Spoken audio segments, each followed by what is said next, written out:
পাবনার ঈশ্বরদীতে ৮ কুকুরছানাকে বস্তাবন্দি করে পানিতে ফেলে হত্যা মামলায় কারাগারে থাকা নিশির রহমানকে জামিন দিয়েছেন আদালত। দুপুরে পাবনা চিফ জুডিশিয়াল ম্যাজিস্ট্রেট আদালতে বিচারক তরিকুল ইসলাম ৫,০০০ টাকা বন্ডে তার জামিন আবেদন মঞ্জুর করে। এর আগে গত ৩ ডিসেম্বর তার জামিন আবেদন নামঞ্জুর করে কারাগারে পাঠানোর নির্দেশ দেন আদালত।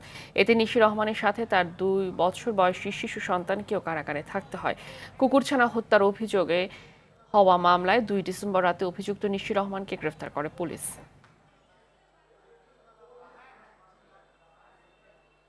এই মামলার জামিনের ধারা সম্পূর্ণভাবে বেইলেবল সেকশন ছিল। জামিনযোগ্য ধারার অপরাধ বিবেচনায় আসামিটা আজকে জামিনের আদেশ প্রাপ্ত হয়।